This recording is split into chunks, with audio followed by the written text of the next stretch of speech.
Alexander Volkanovski. Now, there is a lot of factors that came into this fight that resulted in this giant KO loss here, and at most, this theme throughout the video will be trivial at best. So don't take this video seriously. So with that being said, this video is about legends in the UFC basically losing a giant part of themselves in Abu Dhabi. There's just something about Abu Dhabi. I don't know what it is, but again, the ongoing theme here is just surface level at best. Don't bet on the house if Izzy goes to Abu Dhabi to fight like Shara Bullet or something. And you put the house on Shara Bullet and then you come crying to me, okay? Don't do that. But yeah, 10 days notice. Volk still drunk on his previous loss to Islam, literally drunk, just wants to settle the score. And to be honest, Volk did an amazing job to save the card. He's probably the best fighter to be good with just a 2-week notice. But in saying that, people are forgetting the opponent is the final boss, Islam Makhachev. Islam had a great adjustment in the fight where he can body kick and head kick an open stance rapidly. And in such a slight angle where it is not a full-on roundhouse kick. Good enough for Volk to get lazy and just prepare for either one.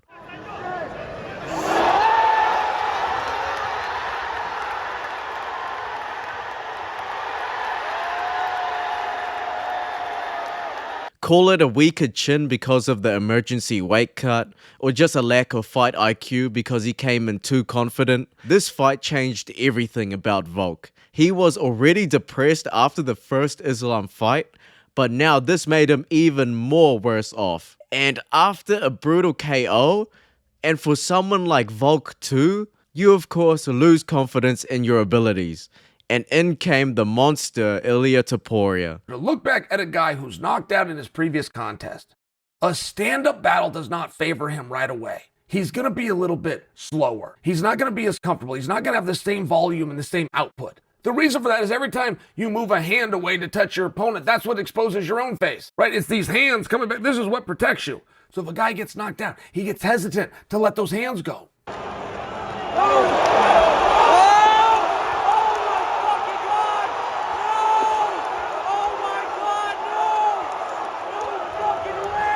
And what is the future of Volkanovski? I have no idea. My selfish brain is telling me Volk is gonna have another reign and comeback, but let's be real. He's old for the featherweight game now, sadly. Let's just get a couple more fights in for the legend and call it a career. His cooking YouTube channel, his brand image himself, holds a solid amount of value. So whatever he does after fighting, it will be worth it. I just don't want to see another KO loss from Volk. Max Holloway. This whole card was just depression for the veteran fans. The MMA landscape changes very fast. Like, so fast. You are already in a losing streak before you notice the new generation coming. But anyway, out of all the places in the world, Ilia and Max is booked for the main event in Abu Dhabi. We all know what happened in this fight due to recent memory. Max was actually doing good in the fight. He had something going in kickboxing distance, and even in boxing, he had some good exchanges. But when the fight elevates to its most extreme, Ilia was the one that had the upper edge. It was just a matter of time. The better grappler, the better power puncher, and the younger fighter to win in the third round. It was a fast as hell right hand straight that made Max back up to the cage. And it was finished with a left hook after Max threw a knee and needed to reset. That was basically the end of the whole legendary chin narrative for Max. And also the best boxer narrative too. Ilia could have easily submitted Max, and looking back, I kinda wish he did. Kind of. I'm kind of joking. Maybe this is a good wake-up call for Max. He knew featherweight was too much for him and he needed to stay in lightweight. So this fight ended 3 things. The legendary chin, the best boxer in the UFC, and featherweight Max. And even though Max is very young for the sport, he started off super young though. So for the sake of him living at least past 50, please just give him a couple more fights and that's it. Just banger BMF ones and call it a legendary career. Robert Whittaker. If you thought the Max Holloway fight was enough for a night, You have forgotten the co-main, Chimaev versus Whitaker. Coming into this fight, we saw holes in Chimaev's game. To a certain extent, of course. We saw Gilbert Burns just fall short into being on par with the boogeyman, especially in cardio and output. Next was Kamaru Usman, where it was only a matter of rounds that was Usman's shortcoming. Mainly because Usman wanted 3 rounds because he wasn't confident in his cardio when doing the 2-week notice fight camp. What a crazy alternative timeline that would have been if it was a round 5 fight initially and it was set in stone. And it was an Usman decision win. But yeah, anyway, with this sort of momentum going and Chimaev being quite inactive, the healthiest middleweight may have a chance. Robert Whitaker.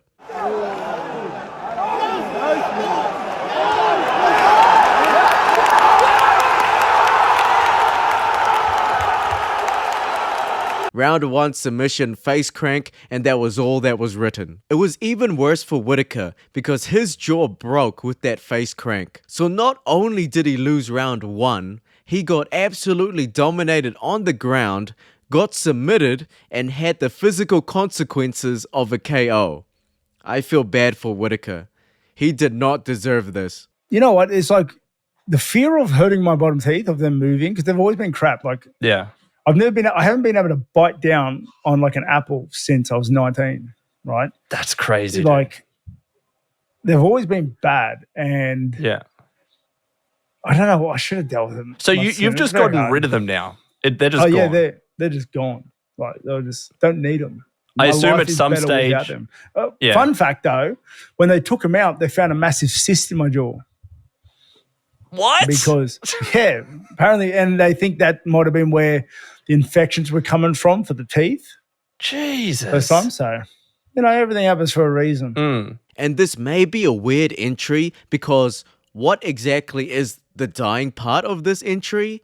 This may be a hot take, but this may have been the end of top 4 Whitaker. I can only see him being stable or going lower in the rankings now. He might defend rankings here and there against, a prospect and stuff, but with a loss on DDP already, Chimaev probably going to be the champ, and he already lost to Chimaev, and 2 losses from Izzy ages ago too. This is a very hard spot for Whitaker. This might be the death of the dream of some fans thinking Whitaker could be champ again. Tony Ferguson. If the loss streak wasn't enough on Tony, his most recent loss, and I hate to say it, his most recent loss was his most embarrassing loss in Abu Dhabi. He showed no threat in the fight whatsoever. The UFC was very nice too, making him book a fight in welterweight, but the end was inevitable. He showed no physical prowess at all. He showed his dormant fight IQ here and there. I saw some good feints and well-timed low kicks, but his body is just too battle damaged to keep up with the sport. I see a well-timed low kick, but at the end of the day, it still looked like a grandpa doing a low kick. Tony was a lightweight. Compare that low kick to someone like Gaethje's low kick or Fizieve's. And even then, those guys aren't even championship level. Well, anymore. And Tony probably had fight IQ on the ground too, but his body didn't let him do anything, and he lost via rear naked choke. So this was basically the end of Tony's career. I know he let one glove down, but that's basically just saying, let's maybe make one more tribute fight, and that's it. Regardless if he wins or loses the next tribute fight, that's going to be his retirement fight. This Abu Dhabi fight right here set that reality in stone. If Tony destroyed Michael, then that showed some hope where Tony could have had some more banger unranked fights. But I think this is it. Very sad sight to see as well.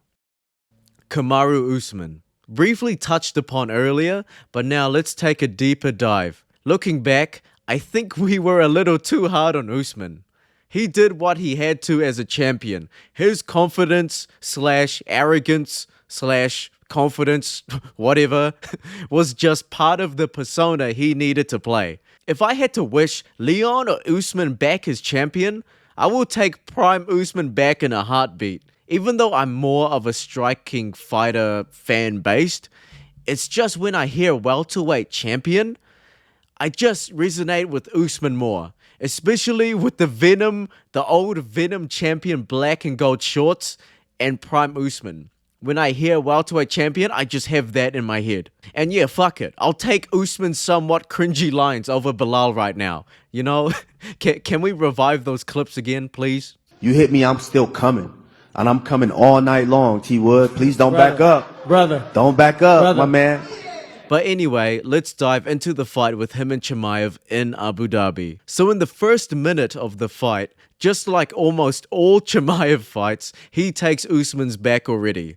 Usman did a very great job being calm, or at the very least, looking like he's calm.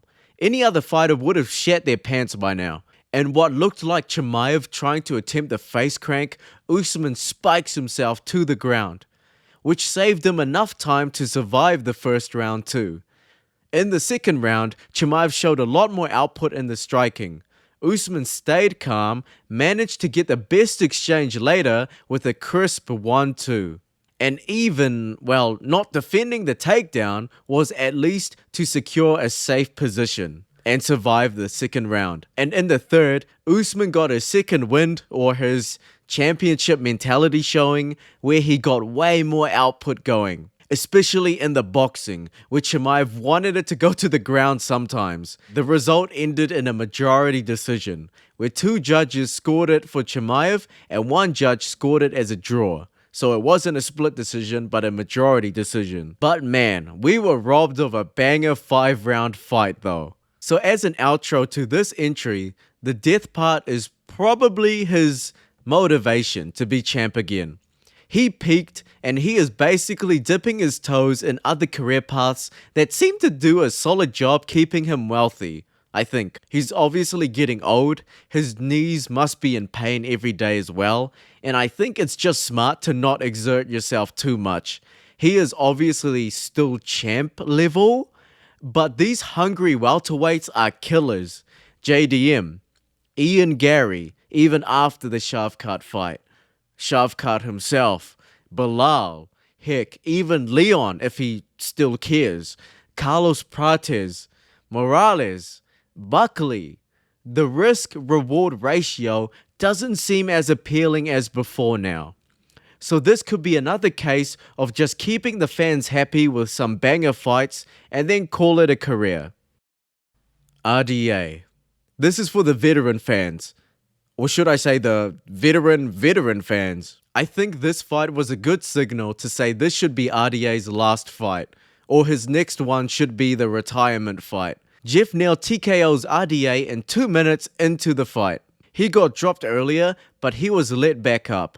And the second time he got knocked down, he also sustained a knee injury. He's 40 years old and he just got a very bad knee injury.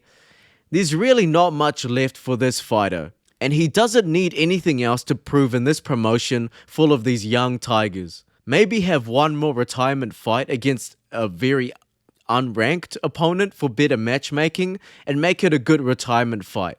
But yeah, of course, recover from that knee injury first. TJ Dillashaw.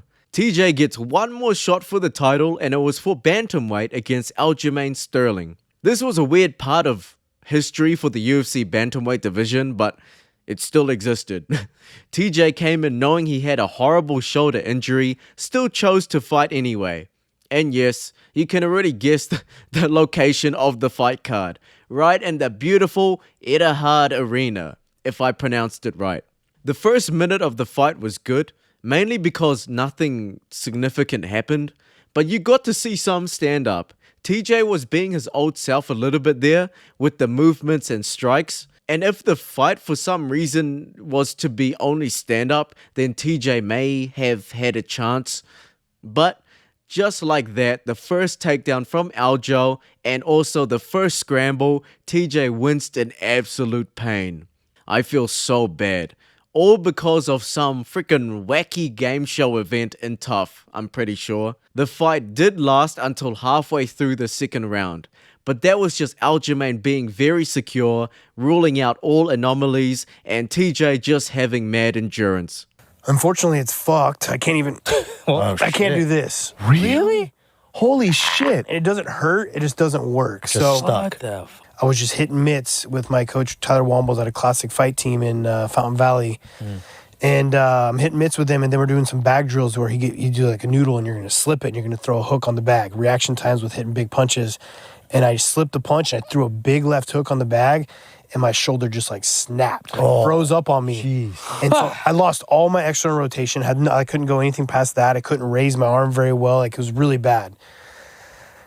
And I started thinking about it, and I was like, well, fuck, man. I'm 36 years old. I get surgery. I'm not going to get a title fight when I come back. Am I going to come back? Like, I don't fucking know, right? So I was like, fuck it, I'm taking the fight. Wow. This fight was during UFC 280, the card that had Sean O'Malley win by split decision against Peter Yan, and the main event where Islam submitted Charles Oliveira in round 2. Damn, I'm starting to think every Abu Dhabi card is just one giant emotional roller coaster. Conor McGregor. Many years ago, he rose up, became champion. He's given so much back. I'm honoured to share this octagon with this man. I know we have this competitive fire, and it's still there. There's still that in us, you know. There's no denying that. We have a clash, and it's going to be a good firework-filled bout. But the respect is admirable for this man from me. Joe Lee's wife! Joe Lee's wife! Joe Lee's wife! You little thing. You used to be a lot better than that, man. So with that comparison before and after his Abu Dhabi fight, we see a complete 180 in Conor McGregor. Yes, I know, I need to reiterate, I'm just talking a bit of shit here. Of course, the location of the loss kinda has nothing to do with the crazy Dustin Poirier KO. But it's still cool trivia, especially up to this point of the video, to see that this Abu Dhabi quote-unquote curse or whatever has some crazy powerful magic. So let's take a step back and see the Conor McGregor before the Abu Dhabi fight. I actually don't know what we call this McGregor. His saint stage, where he doesn't want to talk trash anymore and just fight. I don't know if this is his true self or he's putting up this like new transformed evolved persona so he can stay relevant. I mean, at this point, I think nobody knows for sure. But this could be the biggest entry yet. This has to be the biggest career downfall. He was successful with this saint version of himself just before in his Cerrone fight.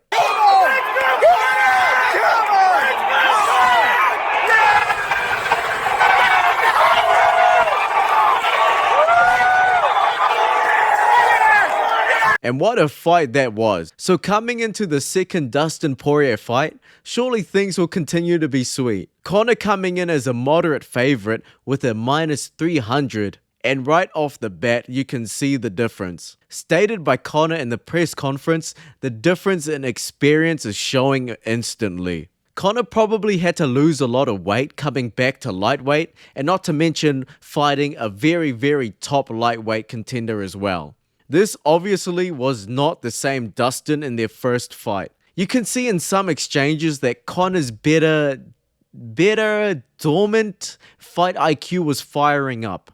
But the years of no real MMA fights and the level of competitiveness shut it all down. Dustin just came in with high output and extreme confidence. He countered Conor's usual long arm reach combination there and used it as an opportunity to finish the fight. Oh my God! Dustin Poirier! Knockout from Poirier!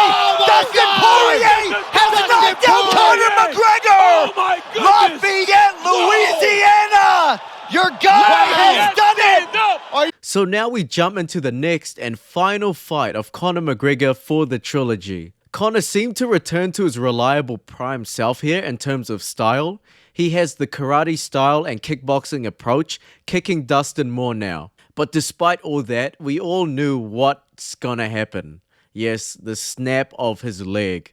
So after that, he was out of the UFC for a couple of years, then cancelled many times on Chandler, then has had many controversies, then plummets down even more, looking like the chances of returning to the UFC is almost, well, basically zero now. And his activeness of trash talking on Twitter is kind of a struggle for old fans of Prime Connor. This could be the death of the Notorious.